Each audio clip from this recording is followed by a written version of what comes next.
नमस्कार, एबीपी गंगा में आपका स्वागत है। मैं हूं रोहित सिंह सावल और आप देख रहे हैं देश प्रदेश का सबसे दमदार शो बात तो चुप है। किसी भी लड़ाई को लड़ने के लिए धारदार रणनीति योद्धा का सबसे बड़ा हथियार होता है। बिना रणनीति के लड़ी गई लड़ाई युद्ध क्षेत्र में हार का मुंह दिखाती है। खेल के अखाड़े से लेकर सियासत के मैदान तक ये बातें लागू होती है। देश में इन दिनों ब्रजभूषण शरण सिंह और पहलवानों के बीच का मुद्दा काफी गर्म है और अब दोनों ही खेमों ने अपनी अपनी तरफ से धारदार रणनीति तैयार कर ली है। जनवरी के महीने से पहलवान जिस लड़ाई को लड़ रहे थे उसे अब खाप चौधरियों और किसान संगठनों ने अपने कंधे पर उठा लिया है। आज इसकी तस्वीर पूरी तरह से साफ हो गई तो वहीं भारतीय कुश्ती संघ के अध्यक्ष ब्रजभूषण शरण सिंह अयोध्या के संतों के सहारे एक नया मैदान सजा रहे हैं। आज मुजफ्फरनगर के ऐतिहासिक गांव सोरम में सर्व जातीय सर्व खाप का मंच सजा। इस पंचायत में कई खाप चौधरियों ने हिस्सा लिया जबकि किसान संगठनों की भी मौजूदगी नजर आई। बड़ी बात यह रही कि जिन पहलवानों ने ब्रजभूषण शरण सिंह के खिलाफ ये लड़ाई शुरू की थी वो आज विरोध की इस पिक्चर में कहीं नजर नहीं आए। उनकी आवाज को सोरम के मंच से आगे बढ़ाने का ऐलान किया गया। घंटों तक चली इस बैठक में वैसे तो कई प्रस्तावों पर मुहर लगी, लेकिन पंचायत की तरफ से सिर्फ एक ही फैसले के बारे में जानकारी दी गई। भारतीय किसान यूनियन के अध्यक्ष नरेश टिकैत ने बताया कि खाप प्रतिनिधियों का एक समूह इस मुद्दे को लेकर राष्ट्रपति और गृह मंत्री से मुलाकात करेंगे। ये मुलाकात इस वजह से जरूरी है क्योंकि भविष्य में उन्हें नजरअंदाज करने का मुद्दा नहीं उठाया जाए। अब सबकी नजर कल हरियाणा के कुरुक्षेत्र में होने वाले खाप पंचायत पर है क्योंकि वहीं से फाइनल फैसले का ऐलान किया जाएगा। उधर ब्रजभूषण शरण सिंह ने आज अपना काफी वक्त अयोध्या में बिताया। वो अलग अलग मंदिरों में गए और साधु संतों से आशीर्वाद लिया। दरअसल ब्रजभूषण शरण सिंह 5 जून को अयोध्या में जन चेतना रैली करने वाले हैं। दावा है कि उनके इस कार्यक्रम में लाखों की संख्या में लोग और संत पहुंचेंगे। माना जा रहा है कि ब्रजभूषण शरण सिंह इस कार्यक्रम से कोई बड़ी घोषणा करने वाले हैं। कुल मिलाकर आज का दिन इस विवाद के लिए काफी अहम रहा। मुजफ्फरनगर के सोरम में किस तरह की हलचल रही और टिकैत बंधुओं ने कैसे इस लड़ाई को लड़ने का प्लान साझा किया, यह हर बात मैं आपको विस्तार से बताऊंगा। साथ ही ब्रजभूषण शरण सिंह की भविष्य वाली पूरी रणनीति भी आज आपको दिखाऊंगा। तो बने रहिए मेरे साथ और देखते रहिए बात तो चुप है।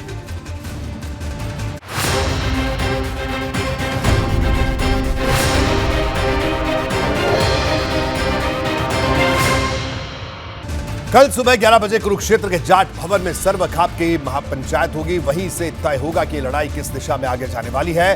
लेकिन आज खाप चौधरियों और किसान संगठनों का जो रुख था वो साफ साफ नई लड़ाई की तरफ इशारा कर रहा था। मुजफ्फरनगर के सोरम में कुछ फैसले जरूर लिए गए लेकिन कुरुक्षेत्र में होने वाली खाप पंचायत की वजह से उनका आज ऐलान नहीं हुआ। अब कल की तस्वीर इस आंदोलन के आगे की पूरी तस्वीर साफ करें। किसी न किसी कारण हमारे अंदर एक ऐसी विकृति आई है, हमारी बोलचाल में, हमारे व्यवहार में, हमारे कुछ शब्दों में हम नारी का अपमान करें। इस लड़ाई को धैर्य के साथ आगे बढ़ाओगे तो देश का कोई भी ऐसा तानाशाह कभी जन्म नहीं लेगा। वो फिर एक बार गलती मानेंगे। जब हमारे बच्चों ने वहाँ पर मेडल लिए तो वहाँ पर हमारा तिरंगा फहराएगा। ये अपमान जो है हमारे तिरंगे का है। अगर एक भी प्रकरण मेरे ऊपर साबित हो जाएगा तो मैं फांसी पर लटक जाऊंगा। हम इस मुद्दे को बड़े संवेदनशील तरीके से ले रहे हैं। जिनके लोग होंगे तो उनकी गिरफ्तारी नहीं होगी, उनकी जांच होगी। दूसरा कोई आदमी होगा तो उसकी गिरफ्तारी पैदा होगी।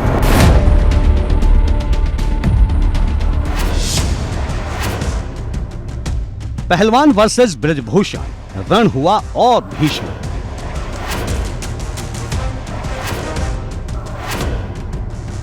मुजफ्फरनगर के सोरम से खाप का ऐलान जंग। एक और बात देखो, समाधान तक संघर्ष जारी रहेगा चाहे कुछ भी बात हो जाए। वे भारत है, वे आंदोलनकारी नहीं है। आंदोलन तो ये समाज लड़ेगा। उन्होंने 40 दिन चला दिया, उनका धन्यवाद है। ये अपमान जो है महिलाओं का अपमान है, देश के तिरंगे का अपमान है। इसी स्लोगन के साथ में हम देश भर में जाएंगे। राष्ट्रपति से होगी मुलाकात, समझौते पर बनेगी बात। राष्ट्रपति से मिलेंगे। एक फैसला ये पंचायत ने कहा कि एक सुना दो कि राष्ट्रपति से खाप प्रतिनिधित्व मिलेगा, सरकार से मिलेगा। और जो भी फैसले होंगे वो कल कुरुक्षेत्र में होंगे लेकिन ये लड़ाई लड़ जाएगी। ये खाप पंचायत लड़कियां ये हारेंगी नहीं। ये तिरंगा जाति के थे। देश में जो राष्ट्र के लिए काम करेगा उसकी जाति है तिरंगा। ये उसके थे तिरंगे के। खाप पंचायत से टिकैत का इंटरनेशनल लड़ाई वाला ऐलान। जब तक न्याय नहीं मिलता हम जाएंगे, हम इंटरनेशनल फेडरेशन में भी जाएंगे। उन्होंने कहा है ना कि आप गंगा में क्यों प्रवाहित करते हो, आप इंटरनेशनल नीलामी लगाओ इन जो मेडल हैं और पूरी दुनिया इनकी नीलामी छुटवाएगी। जब बड़ा सरे जाएगा क्या भारत को। किसान आंदोलन के बाद अब खिलाड़ी आंदोलन। वे हताश हैं। पुलिस ने जिस तरह का व्यवहार करा उनके साथ में, तो जब आते थे एयरपोर्ट पे तो पुलिस उनको मिलती थी, उनको सलूट करती थी, उनके गले से लगाती थी। लेकिन जो वो व्यवहार हुआ उससे वे बच्चे हताश हैं। ये आंदोलन, ये लड़ाई लड़ी जाएगी। अगर न्याय नहीं मिलता तो पूरे देश में लड़ेंगे। जो आप खाप के लोग निर्णय कर देंगे, जो सामाजिक लोग निर्णय कर देंगे, हम सारे नौजवान उस पर चलने का काम करेंगे। और ये बात कहकर जाते हैं, इस देश की शान आप हैं, इस देश का मान आप हैं और वो बेटियां हैं। अगर उनके लिए किसी भी चीज की जरूरत पड़ेगी, किसी भी तरह की लड़ाई की जरूरत पड़ेगी तो हम आपके साथ खड़े नजर आएंगे।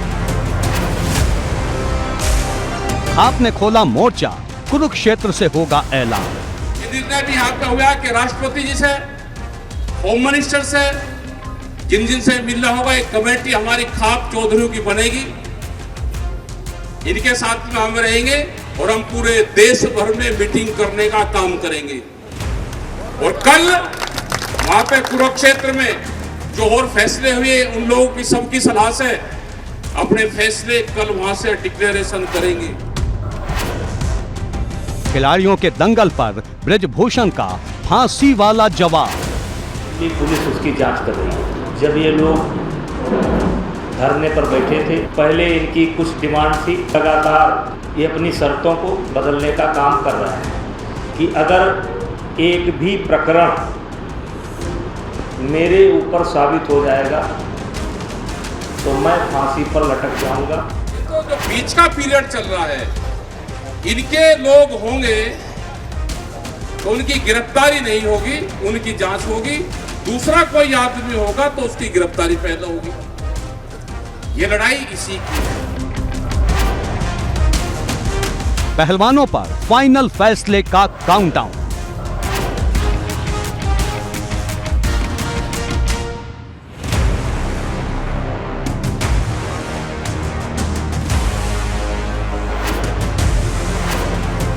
कुरुक्षेत्र की धरती से खाप का युद्ध घोष। सोरम की पंचायत में कई मुद्दों पर विस्तार से बात हुई। इस बात का जिक्र हुआ कि खाप पंचायतें इस विवाद को लेकर इंटरनेशनल फेडरेशन में भी जाएगी। नरेश टिकैत ने साफ कहा कि इस लड़ाई को तब तक नहीं छोड़ा जाएगा जब तक कोई समाधान निकल ना जाए। वहीं मुजफ्फरनगर की सर्व खाप पंचायत में राजनीतिक दलों की मौजूदगी ने भी हलचल बढ़ाई। इस पंचायत में सपा विधायक अतुल प्रधान के अलावा राष्ट्रीय लोकदल विधायक राजपाल बालियान और पूर्व राज्यसभा सांसद हरिंद्र मलिक भी दिखाई दिए। यानी ये मुद्दा भले ही पहलवानों का हो, लेकिन राजनीति भी दबे पांव इसमें एंट्री ले रही है।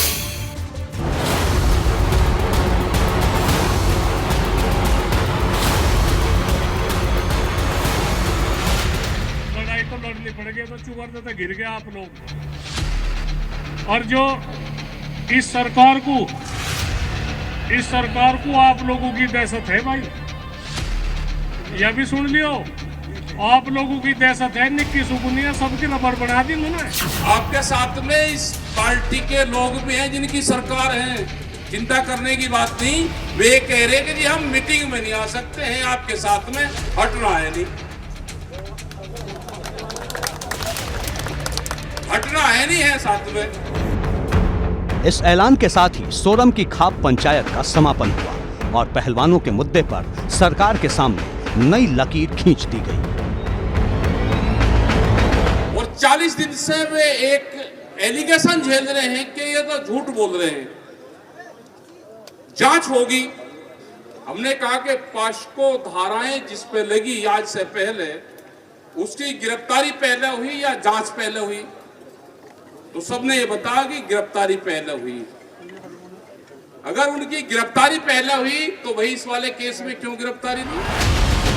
मुजफ्फरनगर के ऐतिहासिक सोरम में हुई खाप मुखियाओं की बैठक में कई बड़े प्रस्ताव पास हुए। बैठक के बाद राकेश टिकैत ने बताया कि राष्ट्रपति और गृह मंत्री से इस मामले में मुलाकात की जाएगी। उसमें से कुछ ये है कि राष्ट्रपति, होम मिनिस्टर सरकार से मिलेंगे, क्योंकि उनको भी उसमें ना रखा जाए कि हमको नहीं कहा, उनसे भी बिल्कुल जवाब लेंगे। अगर इंसाफ नहीं मिलता तो जिम्मेदारी उनकी होगी। देश में बड़ा आंदोलन होगा। पूरी तैयारी कर ली? बिल्कुल तैयारी है। खाप और किसान संगठन किस मूड में है, इसका अंदाजा राकेश टिकैत की बात को सुनकर लगाया जा सकता है। इस पंचायत में यूपी के अलावा हरियाणा और राजस्थान से भी कई खाप चौधरी पहुंचे। अपनी आवाज को लखनऊ से लेकर दिल्ली तक पहुंचाने की कोशिश हुई और अंतिम फैसला कुरुक्षेत्र की जमीन से सुनाने का ऐलान किया गया। खाप के प्रतिनिधित्व बुलाए यहाँ पे। ये तो गांव के लोग सिर्फ आए हैं यहाँ पे, बाहर के ज्यादा लोग इसमें नहीं थे। बाहर के सिर्फ प्रतिनिधित्व हैं कि जो कुरुक्षेत्र की मीटिंग है उसकी उन्होंने बात करी और जो यहाँ का निर्णय है वो उसमें शामिल कर जो इकट्ठा ही निर्णय हम लेंगे। आपने कहा कि किसानों की भी पंचायत करेंगे और बिरादरियों की भी पंचायत करेंगे, तो क्या पंचायतों का दौर शुरू होने? हाँ, बिल्कुल दौर शुरू होगा। इंसाफ नहीं है तो पंचायती दौर शुरू होगा। नरेश टिकैत जब पहलवानों को मनाने के लिए हर की पैड़ी पहुंचे थे तो पहलवानों ने उन्हें 5 दिन का वक्त दिया था और धीरे धीरे ये वक्त भी खत्म हो रहा है। इस बीच खाप और किसान संगठन एकजुट होकर दिल्ली को फिर से अपनी ताकत दिखाने का प्लान तैयार कर रहे हैं। सरकारों की आप चाल समझ लो। उनकी जो चाल है, पहले हिंदू मुस्लिम करा, बिहार में जाकर लालू प्रसाद का परिवार तोड़ा, यहाँ पे मुलायम सिंह का तोड़ा, उत्तर प्रदेश में हिंदू मुस्लिम करा, राजस्थान गए वहां पे उन बिरादरियों को तोड़ रहे हैं, यहाँ पे गए तो चौटाला परिवार तोड़ दिया सब, आगे गए गुजरात में गए तो मराठा नॉन मराठा करा, महाराष्ट्र में वहां पर पटेल नॉन पटेल करा। इनको देश को जोड़ना नहीं, पहले धर्म में बांटा, अब जाति में बांटे कि किसान आंदोलन या कोई भी सार्वजनिक मुद्दा लेकर ये इकट्ठे ना हो, इतनी नफरत इनमें पैदा कर दो। अब सबको इंतजार इस बात का है कि 2 जून को जब कुरुक्षेत्र में खाप की महापंचायत होगी तो उसमें क्या फैसला लिया जाएगा, क्योंकि कई किसान ऐसे हैं जो फिर से ट्रैक्टर रैली निकालने के लिए तैयार खड़े हैं। आज उसी के फैसले को लेकर जिस तरीके से नरेश टिकैत जी ने गंगा पर जाकर ये कहा था कि बहन बेटियों का सम्मान हम बचा के रखेंगे, उस सम्मान को बचाने के लिए उसके मेडल की गरिमा को देखते हुए आज हम लोग यहाँ आए हैं और दिल्ली की आवाज़, आज सोरम की आवाज़ जो होगी उसे दिल्ली फैसला मानेगी, इसीलिए हम यहाँ पर पहुँचे हैं। आज की पंचायत फैसला लेगी और दिल्ली को घेराव करने के लिए ट्रैक्टरों की संख्या एक नहीं है, हज़ारों की संख्या में पहुँचेंगे और ये ट्रैक्टर दिल्ली की तरफ कूच करेगा। मुजफ्फरनगर के सोरम में खाप पंचायत हो रही थी और पश्चिमी यूपी के अलग अलग जिलों में बृजभूषण शरण सिंह की गिरफ्तारी की मांग को लेकर संयुक्त किसान मोर्चा सड़क पर उतरा था। मेरठ में किसानों ने कलेक्ट्रेट के सामने प्रदर्शन किया और राष्ट्रपति के नाम ज्ञापन सौंपा। आगरा में भी संयुक्त किसान मोर्चा ने जिला मुख्यालय पर प्रदर्शन किया, जबकि बिजनौर में सड़क पर प्रदर्शन करते हुए हुंकार भरी गई। गाजियाबाद में भी किसानों ने डीएम के जरिए राष्ट्रपति को पत्र सौंपा और बृजभूषण शरण सिंह के खिलाफ कार्रवाई की मांग की गई। यानी खाप पंचायतों की पहली मांग बृजभूषण शरण सिंह की गिरफ्तारी को लेकर है और जब तक उनकी ये मांग पूरी नहीं होगी तब तक ये विवाद इसी तरह सुलगता रहेगा। एबीपी गंगा के लिए मुजफ्फरनगर के सोरम से सनुज शर्मा की रिपोर्ट। सनुज शर्मा हमारे संवाददाता हमारे साथ जुड़े हुए हैं मुजफ्फरनगर से। सनुज, आज आप सुबह से वहां पर मौजूद थे, पूरा आपने रिपोर्ट किया, तो आखिरकार हालांकि अब पूरा मामला जो है कुरुक्षेत्र पर अब सबकी निगाहें टिकी हुई हैं, लेकिन आज इस पूरी बैठक के अगर लब्बुलुआब की बात करें, क्योंकि आपने तमाम खाप चौधरियों से वहां पर बात की, क्या कुछ उनका कहना था, क्या तेवर थे, क्या था?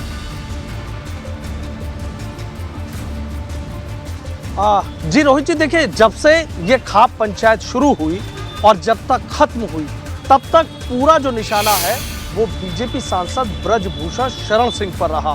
तमाम जो खापों के मुखिया थे वो बेहद गुस्से में थे, बेहद नाराज थे, बेहद उनके तल्ख तेवर थे और मंचों से एक ही बात कही गई कि पीछे नहीं हटेंगे, डटे रहेंगे। हुंकार भरी गई है और पूरी कोशिश ये की गई है कि जो पहलवान है उनको हक दिलाया जाए, चाहे उसके लिए आंदोलन कितना भी बड़ा करना पड़े।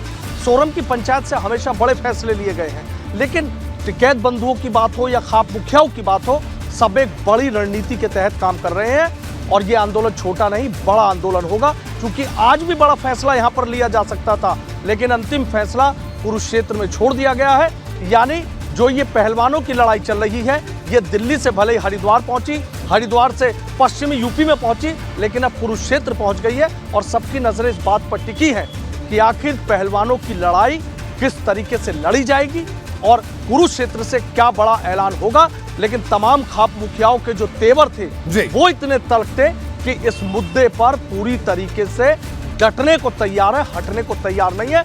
ऐलान बड़ा कर दिया गया है कि देश की बात नहीं, जरूरत पड़ी तो फिर इंटरनेशनल मतलब दुनिया में भी जाएंगे, पूरी तरीके से घेराबंदी करेंगे, पीछे हटने का सवाल नहीं है।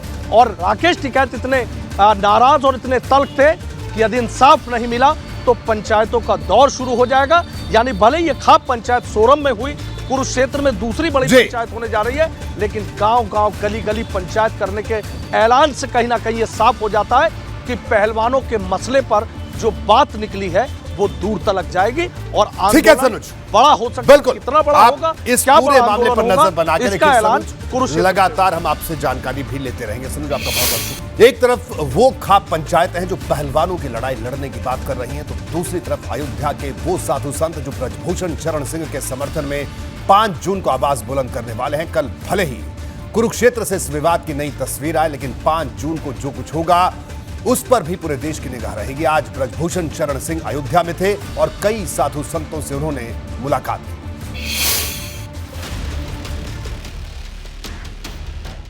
ब्रजभूषण शरण सिंह के खिलाफ जो लड़ाई पहलवानों ने शुरू की थी, उसे अब खाप चौधरियों और किसान संगठनों ने अपने स्वाभिमान का सवाल बना लिया है। खाप पंचायतें 2 जून को क्या फैसला लेंगी, इस पर तो पूरे देश की नजरें हैं ही। साथ ही एक इंतजार 5 जून का भी है, जब ब्रजभूषण शरण सिंह धर्म नगरी अयोध्या में साधु संतों के बीच कुछ बड़ा ऐलान करने वाले हैं। मुझे बड़ा काम करना है, मुझे नहीं करना है। भगवान मेरे द्वारा कोई बड़ा काम लेना चाहता है और इसीलिए अयोध्या के संतों ने 5 तारीख को विचार विमर्श के लिए, चिंतन के लिए एक सभा का आयोजन किया है। 5 तारीख में मीटिंग कर रहे हैं, करो, हम भी मीटिंग करेंगे, हमारे भी यात्राएं निकलेगी। ट्रैक्टर कोई किराए के जाने हैं क्या? यानी एक तरफ खाप है और दूसरी तरफ अयोध्या के साधु संत। हालांकि राकेश टिकैत ने दावा किया कि अयोध्या के कई साधु संत पहलवानों के साथ भी खड़े हैं। हम हनुमानगढ़ी के दर्शन करने गए, वहां पे भी मिले सब संत महात्मा आपके साथ में है। जो राम मंदिर बन रहा है उसके भी दर्शन करने गए, वहां पे भी लोग मिले। पुलिस फोर्स से लगा के और अधिकारी जितने भी संत महात्मा हैं सब अन्याय के खिलाफ हैं, आपके साथ में है, चिंता करने की जरूरत नहीं है। 5 जून को अयोध्या में क्या होने वाला है, इसका इंतजार पहलवान और खाप चौधरी भी बेसब्री से कर रहे हैं। और चर्चा यहां तक शुरू हो गई है कि जब अयोध्या में ब्रजभूषण शरण सिंह जन चेतना रैली करेंगे तो पहलवान भी खाप चौधरियों के साथ यहां पहुंच सकते हैं। जाएंगे, हम समाज के बीच में जाएंगे, जहां जहां वो मीटिंग करेगा, क्या ये बच्चों को इनको वहां पर लेकर भी जा सकते हैं? ये घोषणा भी कर सकेंगे अगर वो 5 तारीख की मीटिंग कर रहा है कि ये सारे बच्चों को लेकर इनसे लोग लेकर चले तो उस मीटिंग में चले और वही निर्णय ले ले जो संत महात्माओं की मीटिंग है उसी में ही निर्णय ले ले। उन्हीं पे हमने छोड़ दिया, निर्णय दे दो कि आप अत्याचारियों के साथ में हैं या आप इंसाफ के साथ में हैं। भारतीय कुश्ती संघ के इस सबसे बड़े विवाद पर हर रोज नई तस्वीर सामने आ रही है और ब्रजभूषण शरण सिंह जहां भी जा रहे हैं, चुभते हुए सवाल उनका पीछा नहीं छोड़ रहे। आज ब्रजभूषण शरण सिंह अयोध्या पहुंचे, जहां साधु संतों से मुलाकात की और 5 तारीख का इंतजार करने की बात कही। मिलेगा। जवाब मिल जाएगा।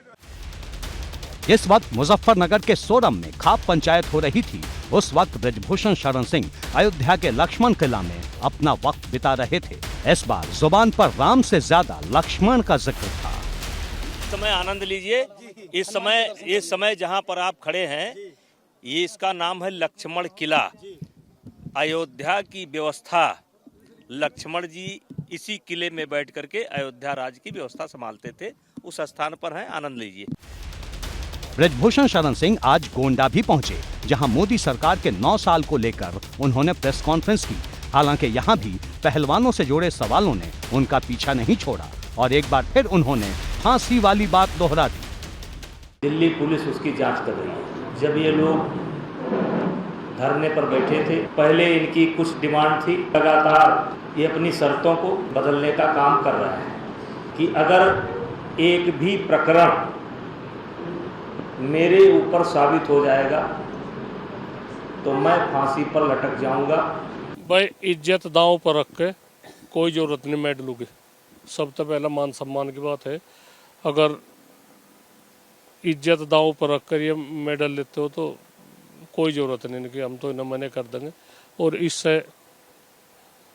हम तो यही कह रहे हैं भाई, अगर महिला पहलवान है तो उनकी एक अलग वो बन जा। ब्रजभूषण शरण सिंह के अपने तर्क हैं और पहलवानों के अपने तर्क। इन सब के बीच सबसे बड़ा सवाल ये बना हुआ है कि जब पॉक्सो एक्ट के तहत मुकदमा दर्ज होने के बाद फौरन गिरफ्तारी हो जाती है, तो इस मामले में ऐसा क्यों नहीं हो रहा। एबीपी गंगा के लिए ब्यूरो रिपोर्ट। और अनुभव शुक्ला हमारे साथ जुड़े हैं, हमारे संवाददाता, जिन्होंने आज दिन भर जो अयोध्या में मौजूद है। अनुभव, ब्रजभूषण शरण सिंह, एक तरफ पश्चिमी उत्तर प्रदेश में खिलाड़ियों के लिए खाप पंचायत हुई, दूसरी तरफ ब्रजभूषण शरण सिंह संतों के साथ घूम रहे हैं। आखिरकार अयोध्या में क्या कर रहे थे ब्रजभूषण शरण सिंह, क्या रणनीति उनकी आगे की है?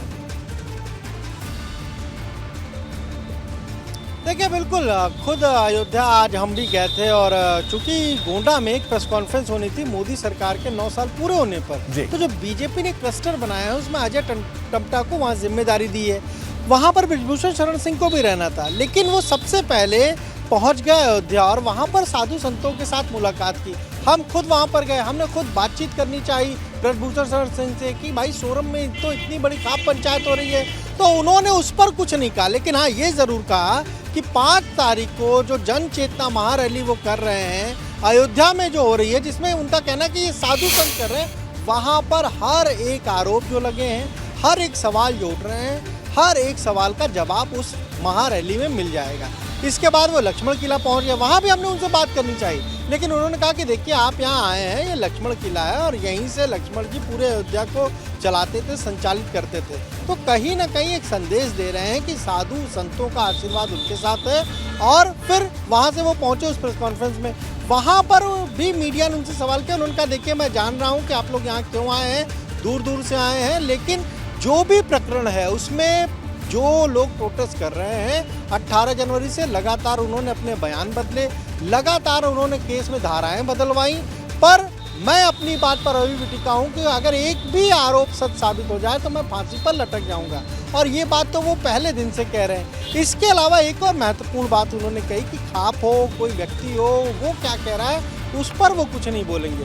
हाँ, जो मामला न्यायालय में है, अगर कोर्ट कोई डिसीजन लेगा, कोर्ट कोई फैसला देगा, कोर्ट कोई निर्देश देगा, तो उसे वो ज़रूर फॉलो करेंगे। लेकिन एक और महत्वपूर्ण बात मैं बताऊँ रोहित जी, हम जब वहाँ पर थे, अयोध्या में थे, तो एक फ़ोन उनके पास आया और वो फ़ोन पर बाहर बात करने के लिए आ गए। फिर हमने उनसे कहा कि अरे एक आध सवाल का तो जवाब दीजिए। उन्होंने कहा देखिए आपकी वजह से कितना आला कमान मुझे सुना रहा है। तो कहीं ना कहीं अब पार्टी आला कमान भी देख रहा है कि क्या वो कह रहे हैं बयानों से कहीं कोई फर्क पड़ रहा है, और शायद अब उन्हें ये कहा है कि आप इस पूरे मामले पर कुछ बोलिए नहीं। और इसीलिए शायद आज उन्होंने सिर्फ 1 या 2 मिनट में ही अपनी पूरी बात इस मामले पर रखी और कोई बात नहीं की। बिल्कुल अनुभव, आपका बहुत बहुत शुक्रिया इस पूरी जानकारी के लिए। अनुभव शुक्ला हमारे साथ मौजूद थे, जिन्होंने बताया ब्रजभूषण शरण सिंह आज क्या कुछ कर रहे थे। पहलवानों के आरोपों पर सियासत पहले दिन से गर्म है। पहलवान जब दिल्ली के जंतर मंतर पर धरना दे रहे थे तब भी विपक्ष के कई दलों ने उनसे मुलाकात की थी। आज इस मामले की गूंज संसदीय समिति की बैठक में सुनाई दी, जहां विपक्षी सांसदों ने सरकार पर कार्रवाई न करने का आरोप लगाया, तो वहीं भाजपा के कुछ नेताओं ने किसानों के प्रदर्शन को लोकसभा चुनाव से जोड़कर देखने की कोशिश की।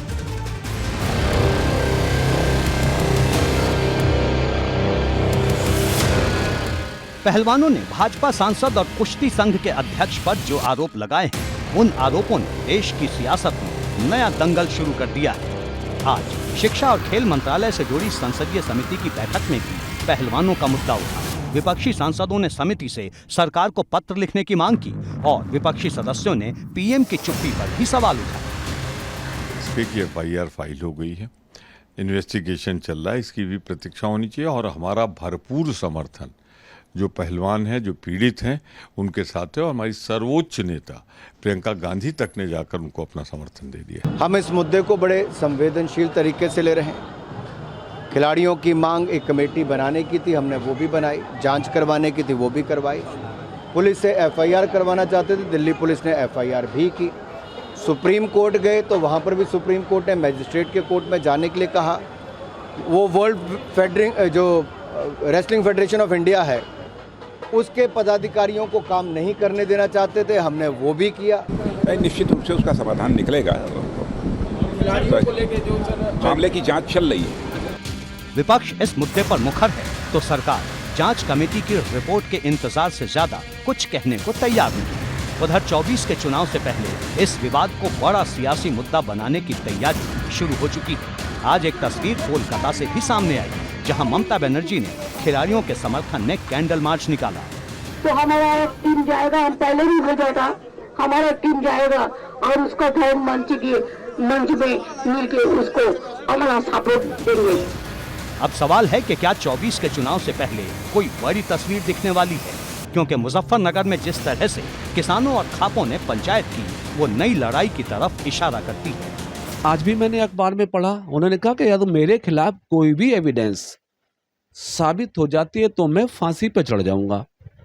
अब इससे बड़ी बात एक ईमानदारी के साथ कोई व्यक्ति क्या कर सकता है जिस पे आरोप लगे हों। फिर भी मैं समझता हूँ लोकतंत्र है साहब।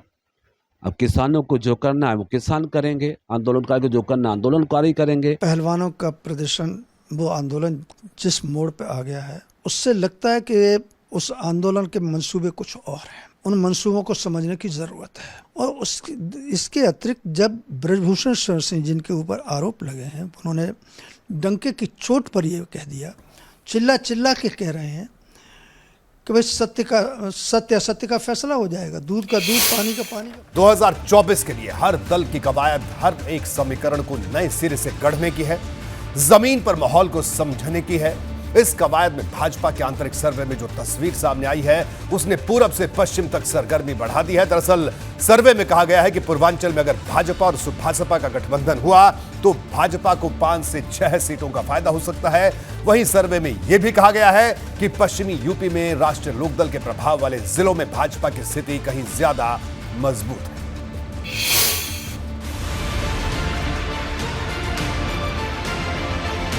दिल्ली की सत्ता पर तीसरी बार कब्जा जमाने के लक्ष्य के साथ भाजपा मैदान में है। संवाद और सर्वे के माध्यम से जमीन पर माहौल को समझने का काम युद्ध स्तर पर जारी है। इस बीच भगवा कैंप की आंतरिक सर्वे रिपोर्ट में जो तथ्य सामने आए हैं, वो पश्चिम से पूरब तक हलचल बढ़ाने वाले हैं। भाजपा की आंतरिक सर्वे रिपोर्ट में कहा गया है, पूर्वांचल में सुभासपा से गठबंधन करने पर भाजपा को फायदा हो सकता है। गाजीपुर, जौनपुर, लालगंज, श्रावस्ती और आजमगढ़ सीट पर भाजपा जीत सकती है। रिपोर्ट में पश्चिमी यूपी में भाजपा के मजबूत होने की बात कही गई है। रिपोर्ट में कहा गया है कि रालोद के प्रभाव वाली सीटों पर भी भाजपा कहीं ज्यादा मजबूत है। रिपोर्ट से साफ है कि पश्चिमी यूपी में रालोद की किसान वाली मोर्चाबंदी के बाद भी माहौल भाजपा के पक्ष में है। संकेत है कि मतदाताओं को पार्टी के पक्ष में लाने में भाजपा रालोद से कहीं आगे है। सभी का साथ सबका विकास के संकल्प के साथ भारतीय जनता पार्टी काम कर रही है और यह उसी का परिणाम है कि हम सभी को साथ लेकर आगे बढ़ रहे हैं। सभी वर्गों को साथ लेकर और सभी को आगे बढ़ाने के लिए और उत्तर प्रदेश और देश का मान सम्मान बढ़ाने का काम उत्तर प्रदेश और देश की सरकार कर रही है। ये उसी का परिणाम है कि सभी लोग धीरे धीरे पार्टी से बड़ी तेजी के साथ जुड़ते जा रहे हैं। पश्चिमी यूपी के बिजनौर, सहारनपुर, मेरठ, मुजफ्फरनगर, संभल, बागपत, आगरा, मथुरा, शामली, अमरोहा, मुरादाबाद और हाथरस में रालोद का खासा प्रभाव माना जाता है।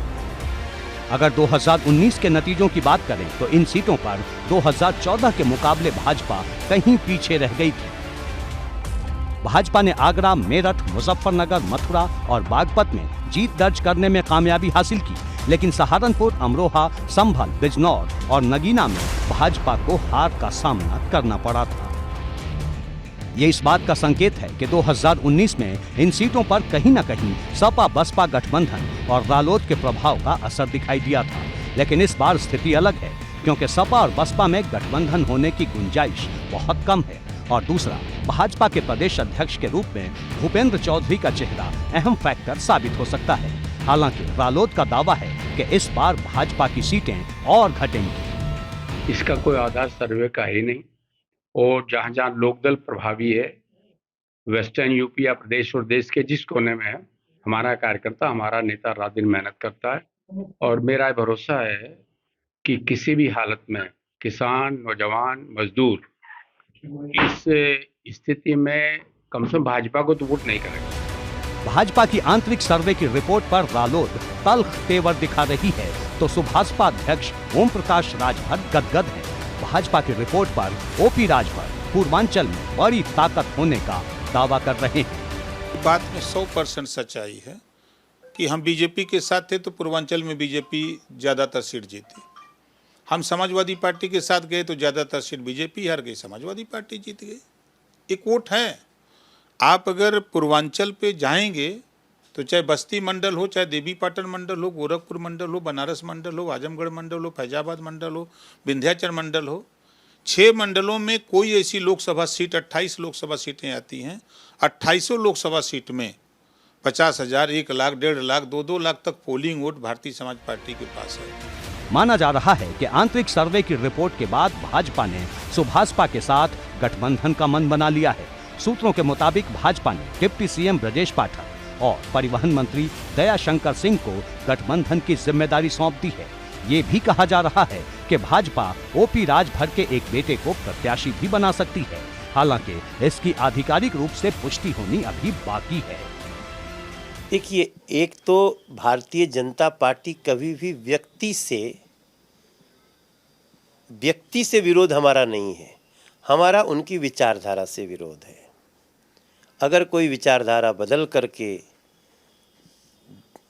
दूसरे भाव से खड़ा होता है तो भारतीय जनता पार्टी इतना बड़ा दिल तो रखती है। एक तथ्य ये भी है कि सपा से गठबंधन टूटने के बाद राजभर का ज्यादातर झुकाव भाजपा की तरफ ही रहा है। राष्ट्रपति चुनाव से लेकर विधान परिषद चुनाव तक सुभाषपा के विधायक भाजपा के साथ दिखे हैं। ऐसे में अब गठबंधन की चर्चा तेज है तो सपा ने चुभने वाला वार किया है। सुभाषपा की जो भी सीटें जीती हैं वो समाजवादी पार्टी के सहयोग से, समर्थन से जीती हैं। सुभाषपा का अपना कोई भी जन आधार नहीं है। फिलहाल सबकी नजर इस बात पर है कि आंतरिक सर्वे की रिपोर्ट के बाद पूर्वांचल में भाजपा की स्थिति मजबूत करने के लिए पार्टी का अगला कदम क्या होगा। एबीपी गंगा के लिए लखनऊ से शैलेश अरोड़ा के साथ ब्यूरो रिपोर्ट।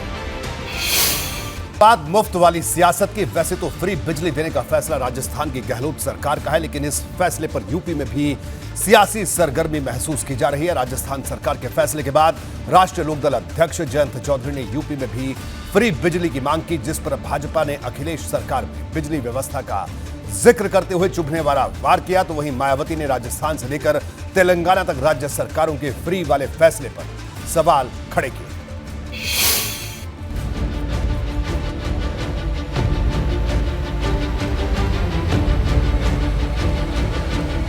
पहला बिल आएगा अभी 1 से 15 जून के बीच में, उसमें 100 यूनिट तक तमाम प्रदेशवासियों को, चाहे वो कितनी बिजली कंज्यूम करे तब भी फ्री दी जाएगी। राजस्थान में कांग्रेस के फ्री बिजली वाले ऐलान पर यूपी की सियासत करंट की रफ्तार से दौड़ रही है। दरअसल जैसे ही राजस्थान की अशोक गहलोत सरकार ने 100 यूनिट तक फ्री बिजली का फैसला लिया, रालोद अध्यक्ष जयंत चौधरी ने ट्विटर के तरकश से यूपी में फ्री बिजली वाला तीर चला दिया। जयंत चौधरी ने गहलोत सरकार के फैसले का समर्थन करते हुए लिखा, ये फैसला जो पिरामिड के निचले हिस्से को सीधी राहत प्रदान करेगा, यूपी सरकार को कम आय और मध्यम आय वाले परिवारों के बिजली उपभोक्ताओं को भी राहत देनी चाहिए। याद कीजिए 2022 के विधानसभा चुनाव में सपा रालोद गठबंधन ने सरकार बनने पर 300 यूनिट तक फ्री बिजली देने का ऐलान किया था। हालांकि चुनाव के नतीजे सपा रालोद गठबंधन के पक्ष में नहीं रहे, लिहाजा 2024 के लोकसभा चुनाव से पहले जयंत चौधरी ने फिर फ्री बिजली का मुद्दा छेड़ा है तो भाजपा चुभने वाला वाद कर रही है। हाँ, जयंत चौधरी को समाजवादी पार्टी की सरकार का कार्यकाल स्मरण करना चाहिए, जब 3-3 महीने तक ग्रामीण क्षेत्रों में बिजली नहीं आती थी, शहरी क्षेत्रों में बिजली नहीं आती थी, कस्बों में बिजली नहीं आती थी, उद्योग बिजली के बिना ठप होते चले जा रहे थे। तो आज उत्तर प्रदेश के अंदर 24 घंटे किसानों को बिजली मिल रही है। खास बात यह है कि जयंत चौधरी की मांग पर सिर्फ भाजपा ही आक्रामक नहीं है। राजस्थान से लेकर तेलंगाना तक फ्री वाली घोषणाओं पर बसपा अध्यक्ष मायावती ने एक के बाद एक 3 ट्वीट कर विरोध का बिगुल फूंक दिया है। मायावती ने ट्वीट किया, राजस्थान में विधानसभा आम चुनाव के नजदीक अब वहां की कांग्रेस सरकार द्वारा 500 रुपए में रसोई गैस और 100 यूनिट फ्री बिजली देने आदि की घोषणा स्पष्टतः चुनावी छलावा नहीं तो और क्या। जबकि बढ़ती महंगाई के मद्देनजर इनको ये कार्य सरकार बनने के प्रारंभ में 5 साल पहले कर देना चाहिए था।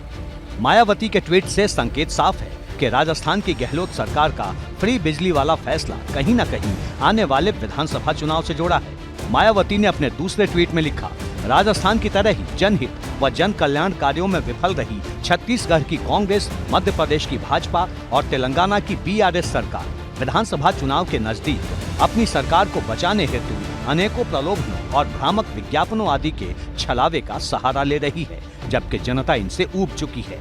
फ्री बिजली वाली घोषणा पर मायावती का ट्वीट कांग्रेस को चुभने वाला है। नतीजा, कांग्रेस ने भी पलटवार में देर नहीं की। भाजपा को क्यों आपत्ति है इसमें? इसलिए आपत्ति है कि आप स्टेट बैंक के दरवाजे खोल देते हो, आप खोल देते हो इंश्योरेंस कंपनी के दरवाजे, भारत जीवन बीमा निगम, 2 लोगों के लिए, अडानी और अंबानी के लिए। और हम अगर उसको भारत की पूरी जनता के लिए कोई भला उठाएं तो प्रधानमंत्री जी कहते हैं जो गारंटी दे रही इससे देश कंगाल हो जाएगा। बीएसपी बीजेपी की बी टीम बन गई है, उनको जनता की समस्याओं से कोई मतलब नहीं है। आज जनता समस्याओं से परेशान है।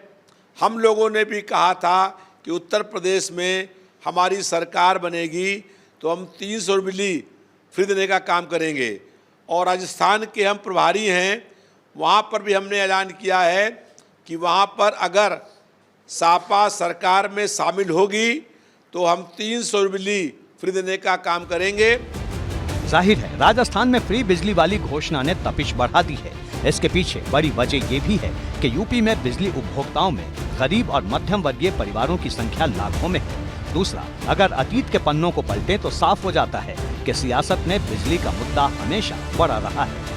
माना जाता है कि दिल्ली की आम आदमी पार्टी की लगातार 2 बार सरकार बनने में 200 यूनिट तक फ्री बिजली की भूमिका बड़ी रही है। कहा यह भी जाता है कि दिल्ली में आपकी सफलता के बाद हर पार्टी ने बिजली के मुद्दे पर नए वादे और घोषणाएं भी शुरू कर दी। एबीपी गंगा के लिए दिल्ली से अविनाश तिवारी के साथ ब्यूरो।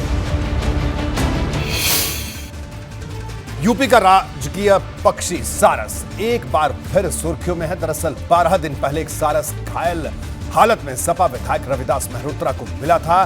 सारस आज ठीक हुआ तो रविदास मेहरोत्रा उसे लेकर लखनऊ चिड़ियाघर पहुंच गए और यहीं से उन्होंने ऐसा बयान दिया जो भाजपा नेताओं को चुभने वाला है।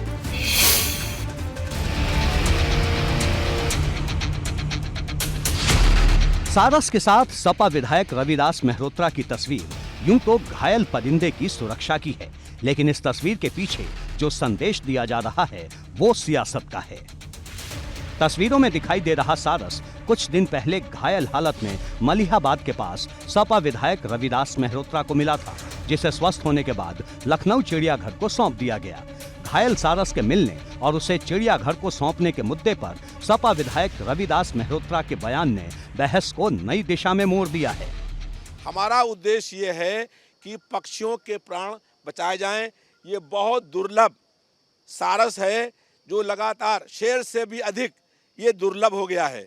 और एक सारस पहले सरकार को दिया था, वो नर था, ये फीमेल है। और हम लोग ये चाहते हैं कि उसको भी बुला करके यहाँ लखनऊ प्रदर्शन रखा जाए। हम लोग इसको जा करके अभी जो लखनऊ का जू है, प्राणी उद्यान है, वहाँ इसको भेंट करेंगे। रविदास मेहरोत्रा का इशारा किस ओर है समझना मुश्किल नहीं। रविदास ने उस सारस को लखनऊ लाने की मांग की है जिसे बचाने वाले आरिफ के साथ अखिलेश यादव की तस्वीर सामने आई थी। एक वजह ये भी है कि सारस और आरिफ के साथ अखिलेश यादव की तस्वीरें सामने आने के बाद वन विभाग ने बड़ा एक्शन लिया था। सारस को आरिफ से लेकर उसे कानपुर भेज दिया गया था, जिस पर उस वक्त सपा काफी आक्रामक दिखाई दी थी। यहाँ तक कि अखिलेश यादव भी खुद सारस को देखने कानपुर पहुंचे थे। अब रविदास मेहरोत्रा ने भाजपा सरकार पर चुभने वाला वार किया है।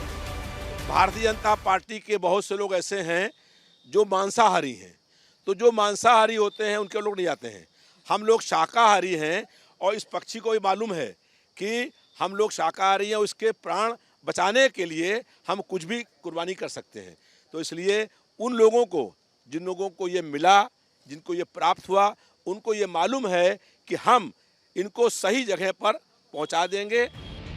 रविदास के बयान से साफ है कि सारस की देखभाल के बहाने सपा ने एक बार फिर परिंदों की सुरक्षा को लेकर सियासत का नया चैप्टर खोल दिया है, क्योंकि सारस को लखनऊ चिड़ियाघर को सौंपने के बाद रविदास मेहरोत्रा दया एनजीओ के महासचिव सैयद अली हसनैन आबिदी के साथ अखिलेश यादव से मिलने सपा कार्यालय पहुंचे। इस दौरान अखिलेश यादव ने घायल सारस की देखभाल करने वाले सभी लोगों की सराहना की।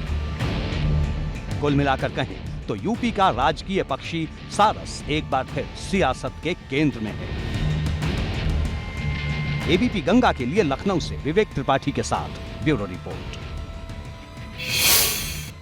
राहुल गांधी अमेरिका में हैं, जहां वो अलग अलग कार्यक्रमों में हिस्सा ले रहे हैं, भारतीय समुदाय के बीच संवाद स्थापित कर रहे हैं। लेकिन अमेरिका में दिए गए उनके बयान हिंदुस्तान की सियासत में तपिश बढ़ा रहे हैं। मंगलवार को पीएम मोदी पर की गई राहुल गांधी की टिप्पणी पर अभी तूफान थमा भी नहीं था कि इस बार अमेरिका भी एक यूनिवर्सिटी में राहुल गांधी ने देश के लोकतंत्र को लेकर बड़ा बयान दे डाला, जिस पर भाजपा ने मोर्चा खोल दिया है।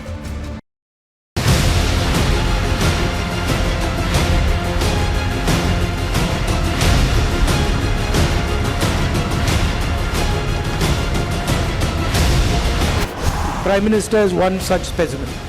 I think if you sat Modi ji down next to God, Modi ji would start explaining to God how the universe works.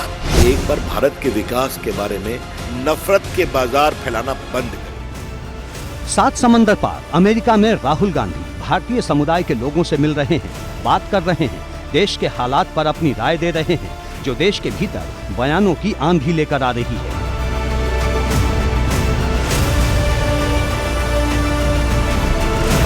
बुधवार को राहुल गांधी अमेरिका के स्टैनफोर्ड विश्वविद्यालय में थे। यहां उन्होंने भारतीय छात्रों को संबोधित किया। इस दौरान संसद सदस्यता रद्द होने पर राहुल गांधी का दर्द भी छलक पड़ा। 2004, I ever imagined anything that I had ever imagined.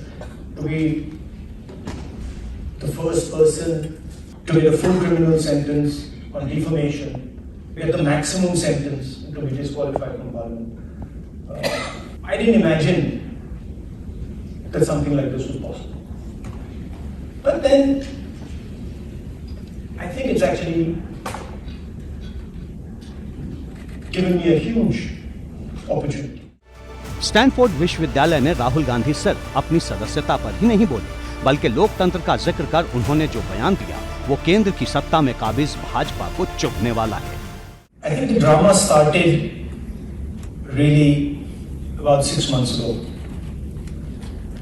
We were struggling. The entire opposition is struggling in India. Huge financial dominance institutional capture. We were struggling to fight the democratic fight in our country. And we decided none of the systems were working. Democracy isn't just about an opposition party. America से राहुल गांधी सीधे सीधे PM Modi को निशाना बना रहे हैं, जिस पर भाजपा हमलावर है। राहुल गांधी के बयानों को भाजपा ने देश के अपमान से जोड़ दिया है। दुनिया के अन्य नेता मोदी जी के नेतृत्व का सम्मान करते हैं और सबसे लोकप्रिय नेता के रूप में नरेंद्र मोदी जी पिछले 3 सालों में लगातार चुने जाते हैं। अब इस बात को कांग्रेस हजम नहीं कर पा रही। जब हजम नहीं कर पा रही तो कहीं ना कहीं जाकर उल्टा सीधा बोलना है, पहले इंग्लैंड में अब अमेरिका में।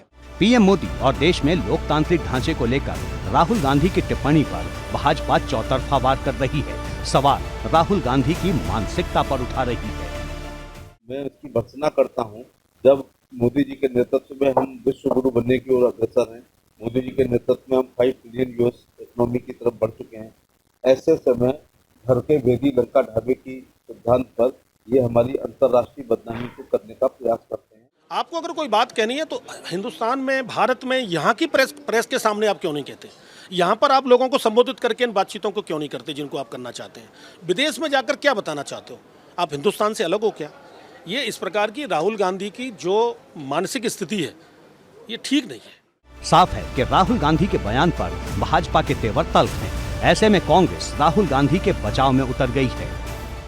हिमाचल के बाद कर्नाटक, इसकी हार ने भाजपा का मानसिक संतुलन खो लिया है। मैं पूछना चाहता हूं, राहुल गांधी ने प्रधानमंत्री की प्रशंसा में तो सब कुछ कहा। क्या प्रधानमंत्री जी ने नहीं कहा था कि वो गैस से पाइप जोड़ो और सीधे चाय बना लो? प्रशंसा की उनकी। क्या प्रधानमंत्री जी ने ये ज्ञान नहीं दिया था कि आज बदली है आसमान में, इस समय जाओ राडार के पकड़ में नहीं आओगे? तो हम उनकी प्रशंसा करें तब नाराज होते हैं।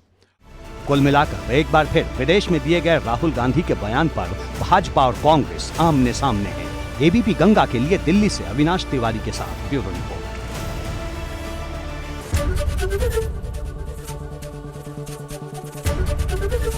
एबीपी गंगा, खबर आपकी, जुबान आपकी।